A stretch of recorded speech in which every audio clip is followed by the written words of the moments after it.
Okay, we're going to go into Topic Tuesday. Now, Topic Tuesday is something that you don't really hear a lot about, but I'm starting to hear a little bit more in the community. And that's if you've been diagnosed with secondary hypertension.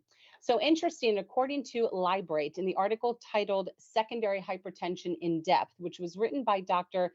Parviz Siddiqui. Secondary hypertension is also known as secondary blood pressure, or high blood pressure rather.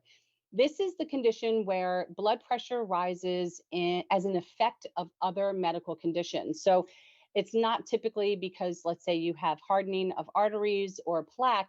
It's actually on the rise because there's some other systemic condition.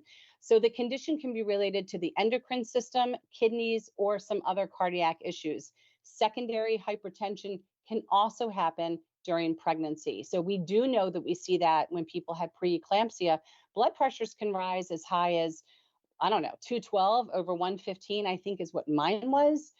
So they can rise really high. And, you do that long enough. If you're someone who has multiple pregnancies with preeclampsia, I would highly recommend you have a baseline echo, because there is a chance that you could be causing a dilation in your aorta. So it's something just to talk to your doctor about. But when hypertension is caused by another medical condition, that's when the term secondary comes into play. And if you'd like to learn more about secondary hypertension, there's a link to an article that you can check out. But let's talk about this a little bit more in depth. There's no specific system that can be detected easily. So a regular checkup is necessary. And high blood pressure is an indication of secondary hypertension when the condition can no longer be managed by medication. When the pressure is very high, we're talking more than 180 over 120, as in with preeclampsia. The condition suddenly appears before age 30 or after age 50. The person has no obesity or high cholesterol or family history of hypertension. So if you don't have any of that, and now you're finding these large numbers, that could be considered secondary hypertension. Apart from the symptoms you're going to feel with secondary hypertension, it can actually cause further complications like arterial damage, metabolic syndrome, aneurysm, cognitive impairment, kidney damage, rupture of vessels within the eye. So it's pretty simple to diagnose. Basically, blood pressure tests will reveal if there's a history of high blood pressure, but learning more about your family history, which is something that we talk about all the time, hashtag think aorta, think family, and learning about your personal health history will actually help reveal if it's a primary hypertension or a secondary hypertension. But treatment is done exactly like it would be if it was primary. Apart from treating the underlying condition, as the conditions we mentioned above, the medication is prescribed to help bring down that pressure level. And really, with preeclampsia, one of the easiest ways of getting that blood pressure down is once you give birth. That pressure tends to normalize in a lot of the cases.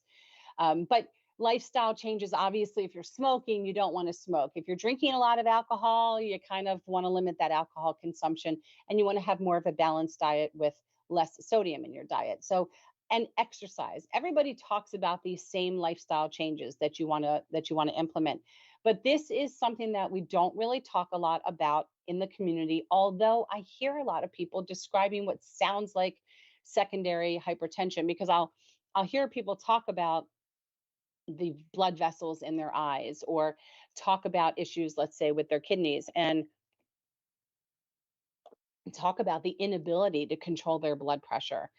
So again, this is where finding out information about your family medical history, learning more about maybe some of the medical issues you had as a child, and tracking this can only be beneficial. As Think Aorta US and Think Aorta talk about all the time, knowing that family history really helps educate your doctors to learn how all these pieces of the puzzle kind of come together. And specifically for aortic conditions, it really can be beneficial and used as a tool to help doctors decide, are you at risk for any aortic disease issues? So secondary hypertension, don't use this article as anything to diagnose yourself. Don't ever go to Google, Wikipedia, medical, blah, blah, blahs. This is simply to be used as a, I heard this, let me talk to my doctor. So everything that we share with you is really to help bring light and awareness to a talking point that then you can take back to your physicians and see if it makes sense or applies to you. But that was our topic Tuesday. We are moving and grooving, Josh.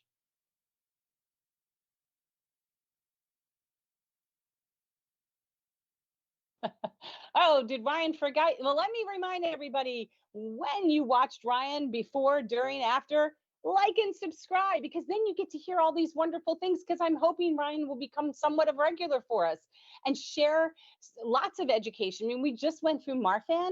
We've still got Lowy Dietz, vascular Ehlers-Danlos, Turner syndrome, ACTA2. There's so many different things we can talk about and just get into all of the whys of research or clinical, genetic testing.